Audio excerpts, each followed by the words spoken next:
Hello বন্ধুরা, আসসালামু আলাইকুম। কেমন আছেন আপনারা সবাই? আশা করি ভালো আছেন, সুস্থ আছেন।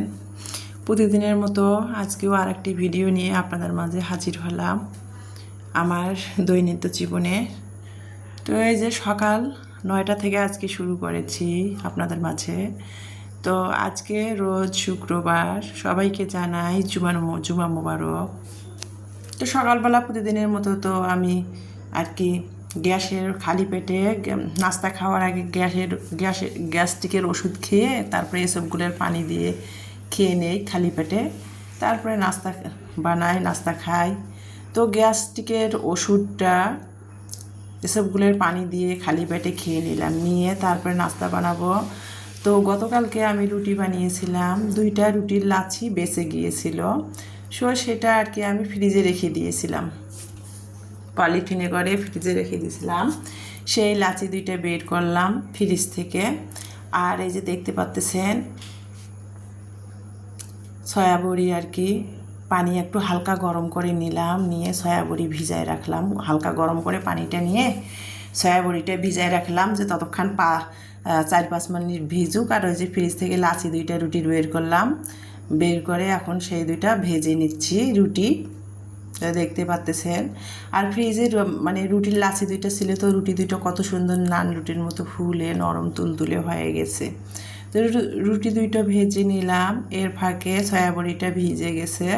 সয়াবড়িটা গরম পানি থেকে আমি ভালো করে ধুয়ে চিপড়ে একবারে পানিগুলো চিপড়ায় হাত থেকে পানি থেকে তুলে চিপড়ায় নিলাম, নিয়ে তারপরে এই যে দেখতে পাচ্ছেন একটা ডিম ভেঙে দিয়ে একটু স্বাদ মতো লবণ দিয়ে সয়াবড়িটা মেখে ফ্রাই প্যানে তেল দিয়ে সয়াবড়িটা কিন্তু আগে ভেজে নিয়েছি। তারপরে এখন পেঁয়াজ, টমেটো, কাঁচামরিচ তেলের মধ্যে ভেজে নিয়ে তারপরে এখানে টমেটো কেচাপ দিয়ে দিয়েছি, 1 চিমটি টেস্টিং সল্ট দিয়েছি, এই যে সয়া সস দিচ্ছি, স্বাদ মতো লবণ, একটু মরিচের গুঁড়া দিয়ে দিয়েছি, দিয়ে ভালো করে আমি আর কি মশলাটা কষিয়ে নিচ্ছি। আর একটু মশলাটা কষাতে কষাতে একটু পানি দিয়ে দিয়েছিলাম, আর একটা তেজপাতা দিয়েছি, আর একটু গরম মশলার গুঁড়ো দিয়েছি।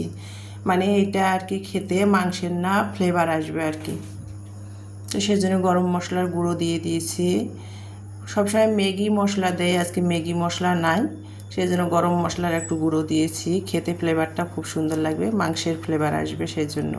তো দিয়ে মশলাটা ভালো করে কষিয়ে তারপরে কিন্তু আমি সয়াবড়িটা দিলাম, দিয়ে মানে 1 কাপ পরিমাণ পানি দিয়ে সয়াবড়িটা রান্না করে নিলাম। আর এই যে দেখেন সকালে যে রুটিটা বানালাম, দেখেন নান রুটির মতো কত সুন্দর একবারে 2 পাট হয়ে ফুলে নরম তুলতুলে হয়েছে। ফ্রিজে রাখছিলাম তো রুটির লাচ্ছিটা।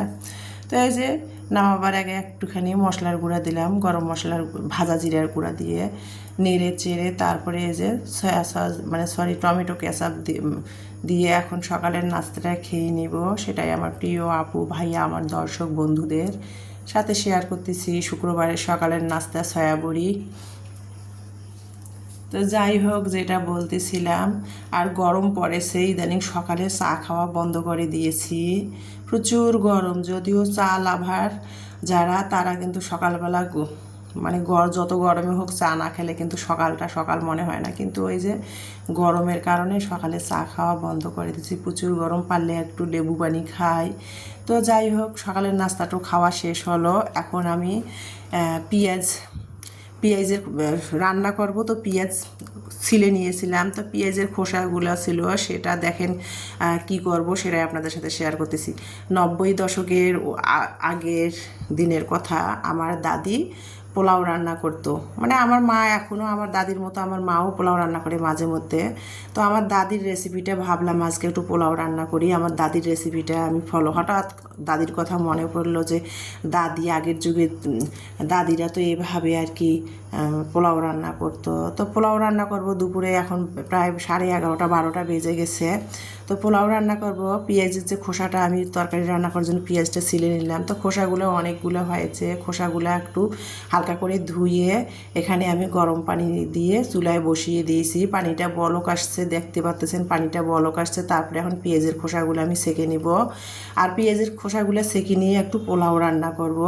আমরা নতুন জেনারেশান পোলাও রান্না করি তেল ঘি দিয়ে, পোলাওয়ের চাল ভেজে আদা রসুন বাটা দিয়ে মানে বিভিন্ন রকমের মশলা দিয়ে পোলাও রান্না করি। আর আগে যুগের দাদিরা কি করতো, পোলাও রান্না করতো যেভাবে সেই স্টাইলে পোলাওটা রান্না করতেছি। তো পেঁয়াজের যে পানিটা আমি কালারটা বের করে নিলাম, নিয়ে কিন্তু এখানে আমি পোলাওয়ের জন্য আমি যেহেতু 3 কাপ পোলাওয়ের চাল মেপে নিয়েছি, পানি দিয়েছি 6 কাপ।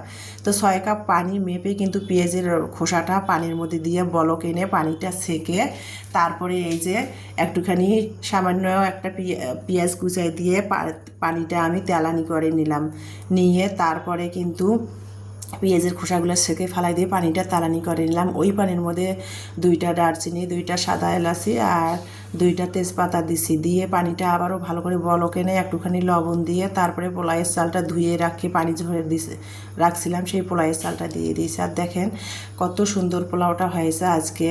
আর এইভাবে কিন্তু আমার মাও এখনও আমার মা এভাবে পোলাও রান্না করে থাকে, ওই যে আমার দাদির রেসিপিটা আমার মা ফলো করে, আমিও এইভাবে আর কি আজকে ভাবলাম যে সেই আমার দাদির হাতের রেসিপিটা করবো পোলাও। আর গরম পড়েছে, বেশি করে ঘি বা তেল দিয়ে পোলাও রান্না করলে আসলে আমাদের স্বাস্থ্যের জন্য খাওয়াও ক্ষতিকর। তো যাই হোক, আগের যুগের মানুষ কিন্তু কম তেল মশলা দিয়ে সরিষার তেল দিয়ে পোলাও মানে খাবার খেত, তাদের কিন্তু কোনো অসুখ বিসুখও ছিল না শরীরে। আর বর্তমান জেনারেশন না এত পরিমাণ তেল মশলা খায়, এই জন্য তো নানান ধরনের শরীরে অসুখ বিসুখ। আগেরকার দিনে চিন্তা করে দেখবেন দাদি নানিদের কখনো গ্যাস্ট্রিকের অসুখ, কখনো নানান ধরনের অসুখ ছিল না। আর এখন বর্তমান নানান ধরনের অসুখ, আবার গ্যাস্ট্রিকের ওষুধটা তো একটা ছোটো বাচ্চারও এখন গ্যাস্ট্রিকটা।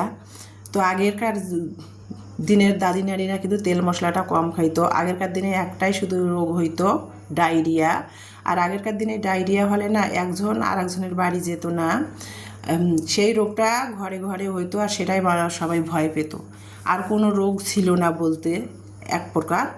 আর জ্বর হতো, কালো জ্বর যেটাকে বলে, আমরা যেটাকে ডায়াবেটিস মানে জন্ডিস বলি, সেটাকে আগেরকার যুগের মানুষ কালো জ্বর বলতো, সেই জ্বরটা হইতো। আর সেই রকম আগেরকার যুগে কোনো অসুখ বিসুখ হতো না।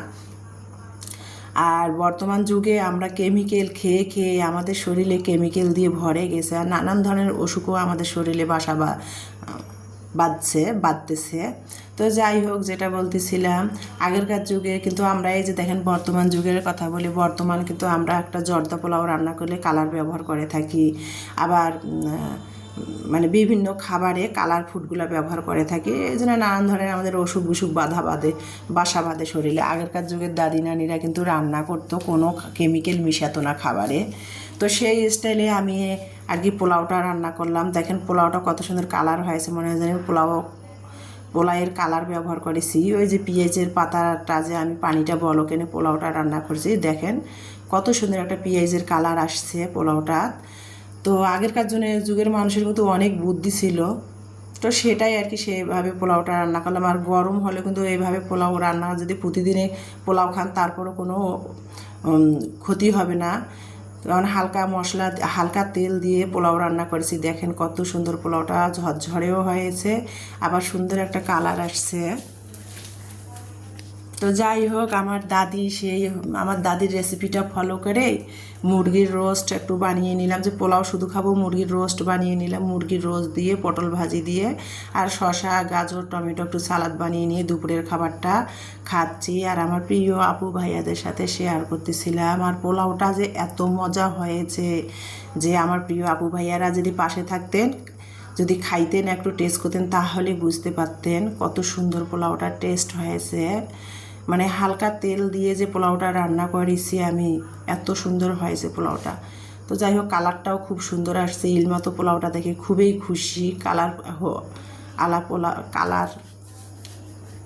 হয়েছে পোলাওয়ের মধ্যে সুন্দর।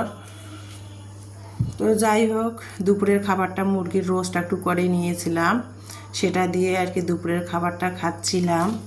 আর মুরগির রোস্টটাও কিন্তু আমি হালকা মশলা দিয়ে বানিয়েছি আর কি, আমার হাতে যে গরম মশলাটা সেটা। তো আজকের ভিডিওটা এই পর্যন্ত, আল্লাহ হাফেজ।